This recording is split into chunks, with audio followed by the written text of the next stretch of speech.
Je suis heureux ce matin d'être avec vous et c'est vrai que nous allons faire cette deuxième partie, une créature si merveilleuse, mais je voudrais attirer votre attention sur le fait que cet après-midi, à 14h30, vous aurez un planning différent.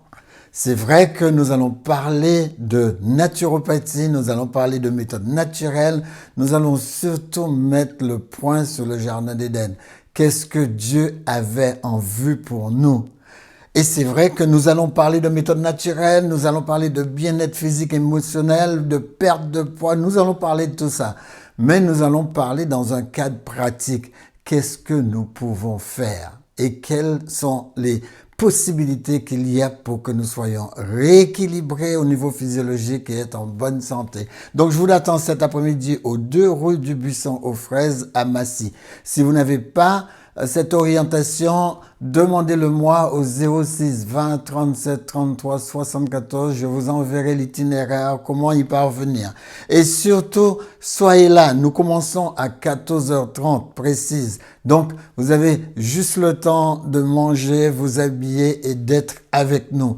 Vous avez toutes les coordonnées. Vous repassez cette vidéo pour pouvoir relire les coordonnées.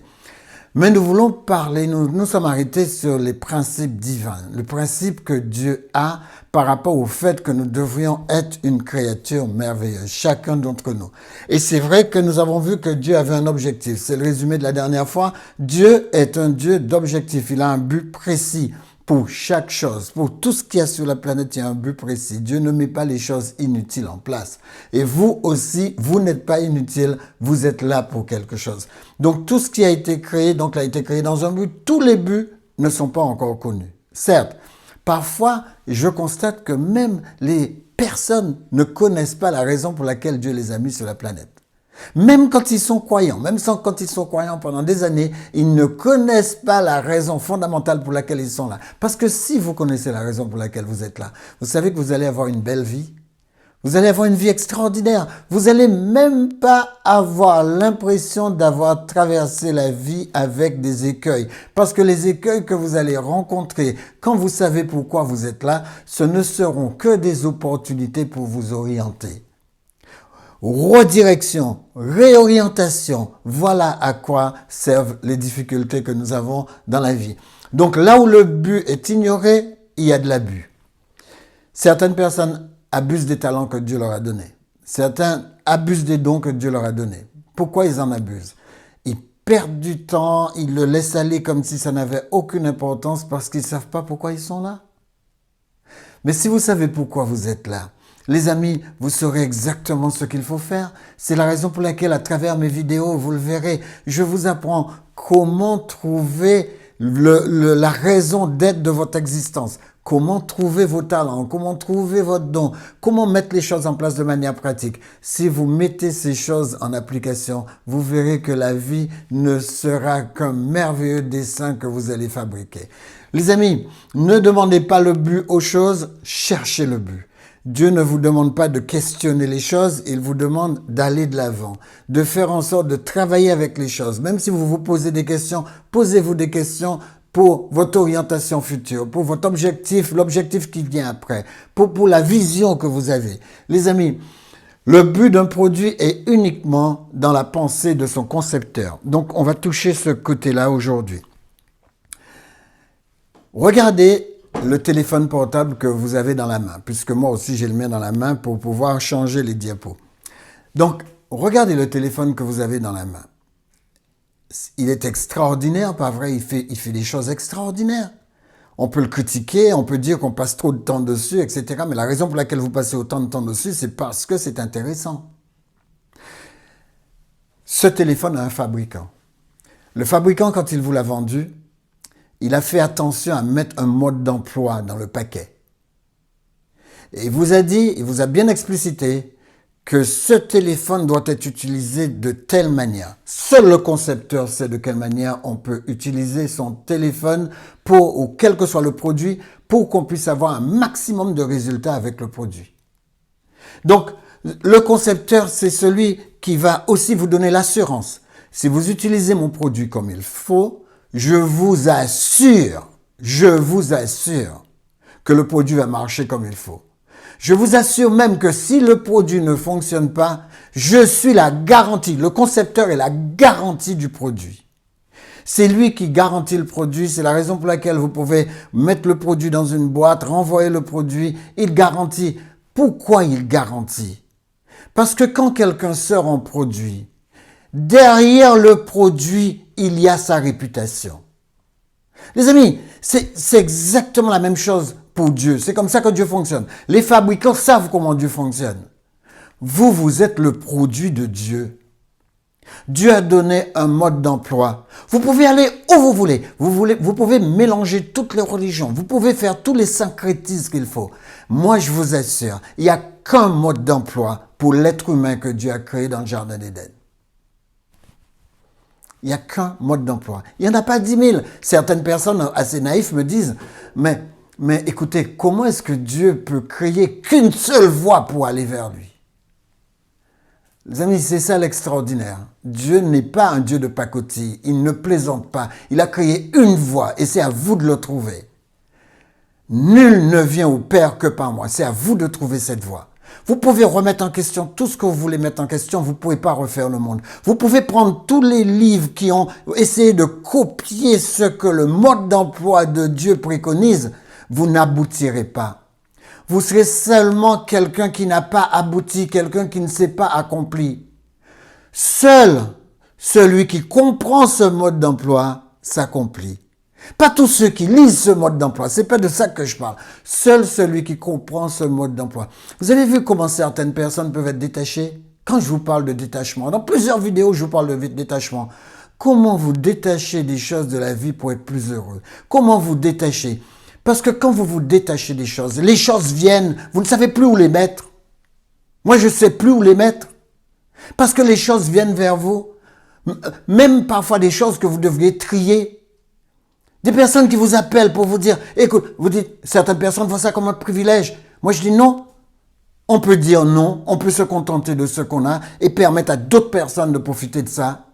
Les amis, pourquoi? Parce que le concepteur, il nous a créés comme ça. Il nous a créés en nous disant, je suis votre garantie, je suis votre assurance. Si vous suivez mon mode d'emploi, vous allez fonctionner comme il faut. Vous allez vraiment fonctionner comme il faut. Si tout le monde suivait le mode d'emploi de Dieu, il n'y aurait pas de guerre, il n'y aurait pas tout ça, il n'y aurait pas ces incompréhensions, il n'y aurait pas ces égocentrismes, ces personnes qui croient qu'ils sont plus que les autres. Ça n'existerait pas. Non? Alors, essayons d'avancer, d'essayer de comprendre les réalités du concepteur à travers le mode d'emploi qu'il a donné. Connaître le but d'une chose conduit à son accomplissement et à sa préservation. Si vous connaissez le but d'une femme, si vous savez pourquoi une femme est là, eh bien, elle sera toujours accomplie et préservée. C'est pareil pour un homme. Mesdames, si vous connaissez le but pour lequel un homme est à côté de vous, eh bien, il sera bien accompli et il sera préservé. C'est pourquoi je dis aux hommes, c'est pas la force, c'est pas le mauvais usage de la force, parce que la force est une très bonne chose, mais c'est pas le mauvais usage de la force, c'est pas le mauvais usage d'un autoritarisme. Je n'ai pas parlé d'autorité. Nous avons notre autorité. Dieu nous a dit, écoute, je te confie ce foyer. Mais vous savez, quelle que soit l'excuse qu'on peut utiliser en tant qu'homme, quelle que soit l'excuse qu'on peut utiliser, on n'est pas là pour sortir de nos émotions. On n'est pas là pour ne pas être attentif à celle qui est à côté de nous. C'est ça qui la préserve, c'est ça qui l'accomplit. Être attentif, prendre le temps de... Être compatissant, être miséricordieux quand il le faut, savoir pardonner quand il le faut, prendre le temps de comprendre l'amour, c'est quoi? Comprendre la préciosité. C'est ça la masculinité. La masculinité, c'est la protection. Je suis masculin, je suis protecteur. La Bible nous dit que la femme est secours. Donc elle est secours. Mais moi, je suis préservateur, je suis protecteur. Et en tant que protecteur, je dois faire attention à ce qu'elle soit accomplie, préservée. Mais j'ai mis l'image de la femme, mais je pourrais mettre l'image de tout, l'image de l'enfant. Je suis là pour permettre à l'enfant de s'accomplir et d'être préservé. Et c'est pareil pour les choses. Même si j'ai un animal, je suis là pour permettre à cet animal de s'accomplir et aussi d'être préservé. Même s'il s'agit d'un arbre, l'homme est là. C'est la responsabilité que Dieu a mise sur les épaules de l'homme. L'homme est là pour permettre à l'arbre de s'accomplir et d'être préservé. Regardez ce qui se passe quand l'homme ne préserve pas la nature. La nature se détériore et l'homme finit par payer un prix, un grand prix. C'est pourquoi Dieu a un objectif en créant les êtres humains. Il a un objectif en créant la femme. Quel est l'objectif de Dieu en créant la femme? Les amis, regardez. Dieu dit, faisons l'homme à notre image. Donc, comme l'Adam mâle, l'être humain mâle, eh bien, Dieu a créé la femme à son image. Le mot, c'est Tselem. Il a dit, faisons l'être humain, homme, mâle ou femelle, qu'il soit à notre ressemblance. Donc, il n'y a pas de prérogative en ce qui concerne la création de l'être humain homme, l'Adam homme et l'Adam femme. D'accord? Donc, et qu'il domine sur les poissons de la mer. Donc, Dieu nous a appelés pour dominer les poissons de la mer, les animaux, sur les oiseaux du ciel, sur le bétail, sur toute la terre. D'accord? C'est sur tous les reptiles qui rampent sous la terre. Dieu nous a dit, écoutez, toi monsieur, toi madame, tu as la domination sur tout ce qui est sous la terre. La domination, ça ne signifie pas le despotisme. Non, la domination, ça signifie l'administration, le management. C'est-à-dire la terre devient ce qu'elle devient à cause de l'être humain, homme et femelle. La terre devient ce qu'elle devient à cause de nous.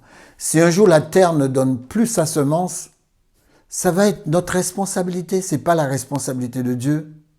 Si un jour les choses se stérilisent, essayez de vous imaginer que la terre est stérile, elle ne produit plus rien à manger. Elle ne produit plus d'aucun arbre qui donne de l'oxygène. Elle ne produit plus rien. Essayez de vous imaginer cette terre. Une terre comme Mars qui ne produit plus rien. Eh bien, essayez de vous imaginer ce qui va se passer. Dieu nous en tiendra responsables. Donc il dit, Dieu créa l'être humain, l'Adam, homme et Adam femelle, à son image, il le créa à l'image de Dieu, il créa le mâle, Zakar, le mâle, et la femelle, Nekeba. Donc les deux font partie de cette création à l'image de Dieu. Nous devons réfléchir comme Dieu et gérer la terre comme Dieu nous l'a imparti. Chacun avec les dons et talents que Dieu nous a donnés. C'est aussi simple que ça. Pourquoi Dieu il a créé sa femme? Il a créé la femme. Il a créé la femme pour être à sa place et être le secours de l'homme, celui qui élève l'homme. Mais il a créé l'homme pour la protéger en même temps, la substanter, en prendre soin. Vous savez ce mot en prendre soin de Éphésiens 5 à partir du verset 22 à 30, ce mot de prendre soin, peu de personnes comprennent. Prendre soin, ça veut dire ne pas m'occuper d'autre chose que de ce que ressent la femme. En prendre soin. Qu'est-ce que tu ressens? Qu'est-ce que tu vis à l'intérieur? Qu'est-ce qu'elle vous dit en ressenti quand elle parle? Les amis, si vous êtes attentifs, vous serez un homme extraordinaire. Parce que Dieu nous a créés pour les entourer de manière extraordinaire. Donc, la race humaine doit avoir la nature de Dieu. C'est-à-dire que la race humaine, que ce soit la femme, que ce soit l'homme, doit agir naturellement comme Dieu. Alors, qu'est-ce que je veux dire par là? Soyons pratiques. Ayez les caractéristiques de Dieu. Amour, pardon, amabilité. Les amis, tout ce qui converge vers Dieu, gentillesse, qu'est-ce que je pourrais dire encore? Les caractéristiques de Dieu. Dieu est présent, la présence. Souvent, on nous reproche à nous les hommes d'être absents. Il est là, mais il ne s'intéresse pas à moi. Il est là, mais il ne s'intéresse pas à ce que je fais. Il est là, mais c'est comme s'il n'était pas là. On nous reproche beaucoup ça. On nous reproche. Et c'est vrai que nous sommes piégés, parce qu'à l'intérieur de notre tête, il y a une case vide. L'homme, des fois, ne fait rien. Quand on lui dit, mais qu'est-ce que tu fais? Rien. On a cette case vide et cette case vide nous piège. Parfois, il faut savoir quitter les distractions, revenir vers la personne qu'on a à côté de nous, que ce soit les enfants, que ce soit la femme, revenir vers eux en leur donnant toute notre attention. Toute notre attention. Je le sais aussi que certaines femmes ne sont pas attentives parfois, parce que maintenant avec les téléphones portables, même les enfants ne sont plus attentifs. On est dans une maison, mais chacun est dans son coin et dans sa direction. C'est tellement maladif. Même quand on est en réunion de famille, je le vois, même quand on est en réunion de famille, chaque personne est sur son téléphone. Les amis, nous sommes tous des Adam. Nous sommes tous des êtres humains, c'est-à-dire nous sommes tous de la race humaine. Nous n'avons pas d'autre race que la race humaine. Donc si Dieu n'a pas peur et que je suis de lui, moi aussi je n'ai pas peur. Pas peur d'être confronté aux choses. Ce que Dieu a, je l'ai. Il me l'a donné. Ce que nous avons est un don de Dieu. Dieu nous a donné ce qu'il a. Je ne sais pas si vous vous rendez compte du privilège. Dieu nous a donné ce qu'il a. C'est pourquoi nous sommes une créature merveilleuse. Les amis, le mot Tselem signifie image, ressemblance, mais il signifie l'ombre de Dieu. Nous sommes l'ombre de Dieu. Vous avez vu quand on est au soleil et qu'il y a notre ombre, mais c'est pareil, on nous dit que nous sommes l'ombre de Dieu. Ce mot a donné aussi fantôme. Nous sommes l'image de Dieu. Nous sommes cette image parfois édulcorée, mais nous sommes quand même l'image de Dieu. C'est-à-dire que nous avons son esprit et nous développons son caractère moral. Ailleurs, si vous n'êtes pas croyant, il n'y a pas ce côté moral. Ça n'existe pas. Le côté moral n'existe qu'en Dieu. De l'autre côté, il n'existe qu'un combat les uns avec les autres pour passer devant. Mais chez Dieu, ça n'existe pas. Non. S'il y a un combat à mener, dit Dieu, c'est un combat contre nous-mêmes, un combat contre notre caractère, un combat contre notre indiscipline, un combat contre notre attitude. Parce qu'en fin de compte, qu'est-ce qui nous donnera de l'altitude? Ce ne sont pas nos aptitudes, mais ce sont nos attitudes. Ayez de bonnes attitudes. Ayez des attitudes de Dieu parce que vous êtes de Dieu. Important. L'être humain spirituel, c'est Tselem. D'accord? A-t-il un genre? Selon la Bible, quand Dieu nous a créés, il a soufflé ce souffle de vie. Ce souffle de vie existait quelque part. Ce souffle esprit qu'il a soufflé en nous parce que ça vient de lui, eh bien, cet esprit-là n'a pas de sexe. Il est ni mâle ni femelle. Mais Dieu va le souffler dans un corps mâle ou dans un corps femelle. Vous avez compris la différence. Alors, qui a la domination? Les deux ont la domination. Cet esprit mâle ou cet esprit femelle, cet esprit qui a été insufflé dans le mâle ou cet esprit qui a été insufflé dans la femelle, eh bien, c'est eux qui ont le pouvoir de domination. Les deux. L'un n'a pas plus de pouvoir de domination que l'autre. Regardez. Puis Dieu dit, faisons l'image, façonnons l'homme à notre image, selon notre ressemblance et qu'il domine.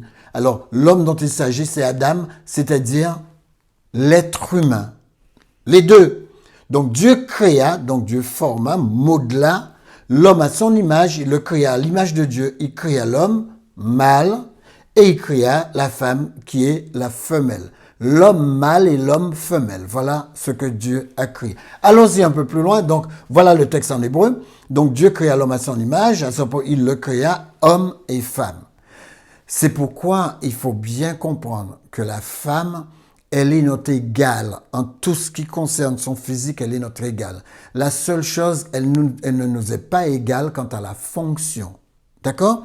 Elle va fonctionner comme une femme, elle va avoir des enfants, elle va faire un tas de choses que nous, on ne peut pas faire. Et nous, on va fonctionner comme un masculin. On n'est pas émasculé. Quand vous voyez cette histoire de transgenre, on essaie d'émasculer l'homme. On essaie de le faire perdre sa masculinité. Sa masculinité qui est sa capacité de protection, sa capacité de ressourcer parce qu'il a un père. Et père veut dire celui qui a la source d'eau, mais aussi celui qui ressource, celui qui soutient ses ressources. Donc ça, c'est le rôle de l'homme. Et l'homme perd cela. Quand l'homme dit qu'il est une femme, eh bien, il perd cette partie-là. Et c'est ça que Dieu ne veut pas. Dieu l'a pas créé pour ça. C'est vraiment une abomination. Dieu l'a pas créé pour ça. Restons dans ce que Dieu nous a créé. Et que nous le voulions ou pas de manière philosophique, nous pouvons changer de genre dans notre tête si nous voulons. Nous pouvons même essayer de persuader les gens, mais nous n'avons pas le droit d'imposer ça aux autres. Changez de genre dans votre chambre à coucher. Mais surtout, ne croyez pas que nous on croit. Nos yeux voient. Et ce que mes yeux voient, comment est-ce que cela peut me tromper? Alors, les amis, nous savons qu'il l'a mis en Éden. Éden, c'était le lieu du plaisir. Alors, quel était le but de Dieu en créant l'homme et la femme? Le but de Dieu en créant l'homme et la femme, c'est de le mettre dans la présence de Dieu, qui est un lieu de plaisir. Le vrai plaisir est là, parce que le vrai plaisir ne fait pas mal. Vous savez, vous courez après d'autres plaisirs et vous revenez avec des mots M-A-U-X. Et vous n'avez même plus de mots M-O-T-S à mettre derrière. Dieu, lui, voulant nous préserver, parce qu'il connaît les créatures qu'il a fabriquées et qu'il connaît les créatures qu'il a modelées, eh bien, il nous a dit, tiens, je te donne le mode d'emploi. Ne jette pas le mode d'emploi. Trop de personnes se détournent de la Bible. Et ils se détournent de la Bible parce que certains en ont abusé. Vous savez, c'est ce qui est mauvais. Certains ont tellement abusé avec cette Bible, vraiment abusé des gens. Moi, j'ai rencontré encore quelqu'un qui me disait à quel point est-ce qu'on l'a exploité dans une église, exploité mais dans tous les sens du terme. On l'a même envoyé faire des prêts bancaires et l'a laissé pour compte lui dire « Ah oui, l'église va rembourser le prêt que vous allez faire pour l'église. » Et puis elle s'est retrouvée en train de rembourser ce prêt tout seul. Alors moi je dirais aux pasteurs, aux évêques, ou les personnes qui font ça, mais vous êtes méchants.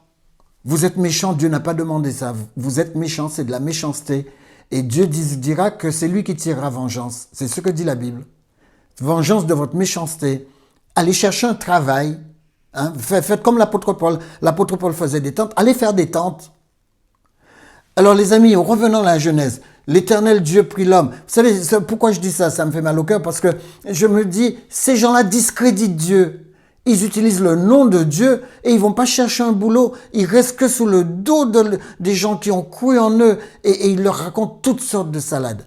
Des fois, ils n'ont même pas fait de théologie. Ou bien ils ont fait une théologie bizarre derrière 2 cases. Quand je dis case, je parle de petite maison. Alors l'Éternel Dieu prit l'homme et le plaça dans le jardin d'Éden pour le cultiver et pour le garder. L'Éternel Dieu donna cet ordre à l'homme. Tu pourras manger de tous les arbres du jardin, mais tu ne mangeras pas de celle de la connaissance du bien et du mal, car le jour où tu en mangeras, tu mourras. Alors voilà ce qui s'est passé. L'Éternel a vu que l'homme, quelle que soit sa gestion, il fallait qu'il compte aussi avec la compagne que Dieu a mis à côté de lui. Parce que Dieu dit, il n'est pas bon que l'être humain soit seul. Je lui ferai un ézer, un secours semblable à lui.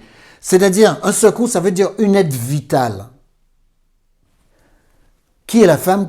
La femme, c'est une aide vitale. Elle a un rôle vital. Ça veut dire une personne forte, une personne nécessaire, et même, j'irai plus loin, une personne salvatrice. Sachez que dans Ésaïe applique le même terme à Dieu, secours.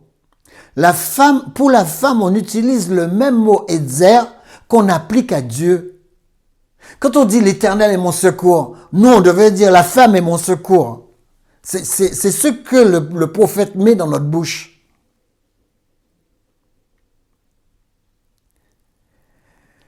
Si vous saviez à quel point une femme peut être secourable, je pourrais vous raconter des expériences et des expériences, même des expériences venant de ma mère. Je pourrais passer le temps à vous dire des choses, mais vous en avez tellement de ces expériences. La femme est secourable. Les amis, l'Éternel dit, il n'est donc pas bon qu'elle soit seule. Et rappelez-vous, être seul, le mot c'est bad. Vous savez en anglais, bad c'est mauvais. Mais là, le mot seul en hébreu c'est bad. C'est-à-dire que Dieu ne veut pas que les gens soient en mauvaise posture. Si on considère ce mot et qu'on le traduit directement tel qu'il est en anglais, Dieu veut pas que la personne soit seule. Bad veut dire seul, mais bad veut dire aussi à part. Les gens qui s'isolent, ça c'est un message pour vous.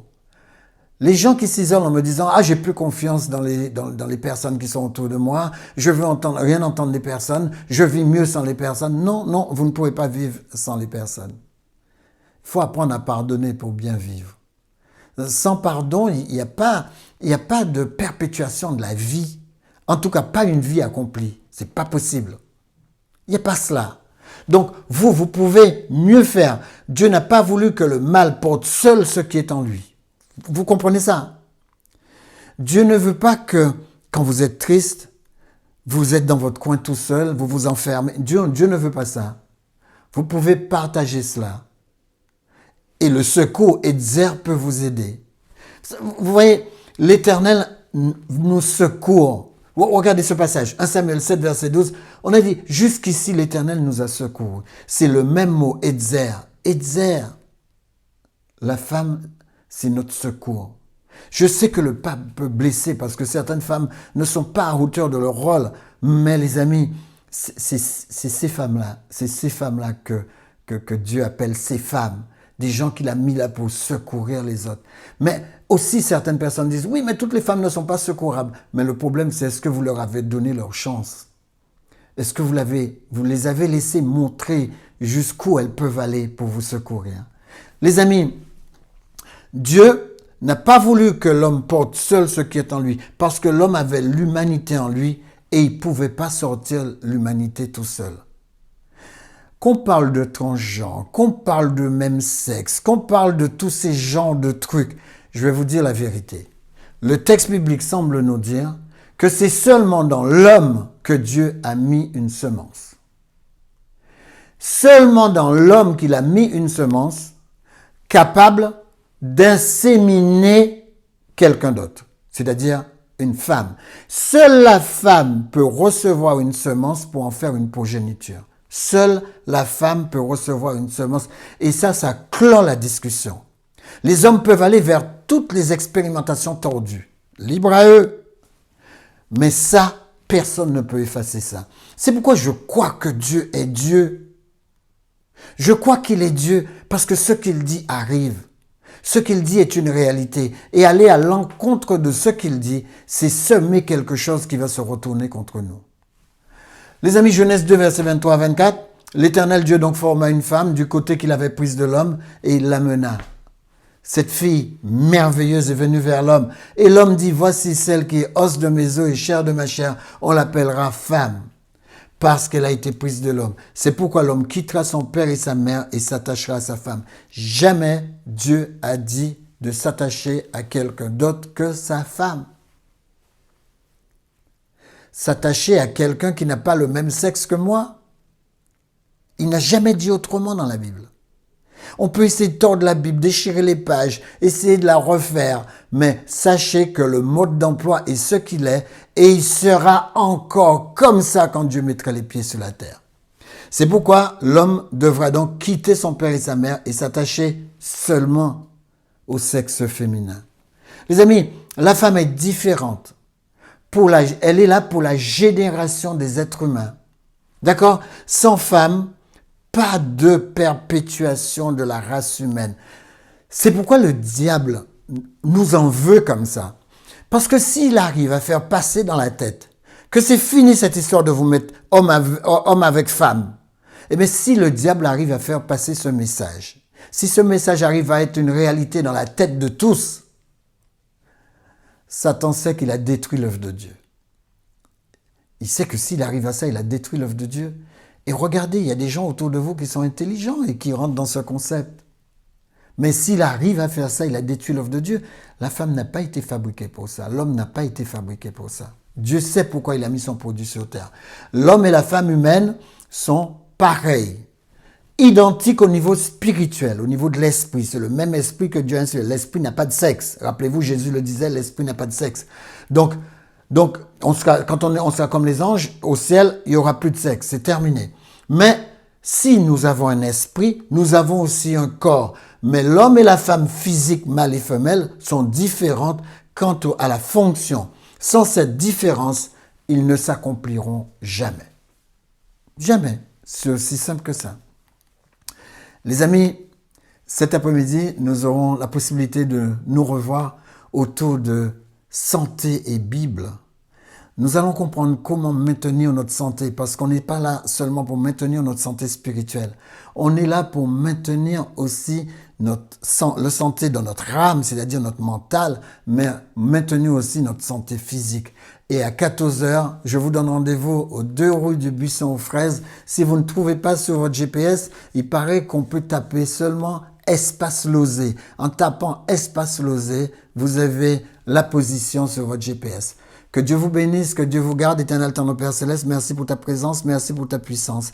Et merci de ce que tu nous as donné d'être une créature merveilleuse avec un mode d'emploi extraordinaire, ce qui nous permet de pouvoir nous accomplir et de pouvoir vivre la vie que tu as préconisée pour nous dès avant la fondation du monde.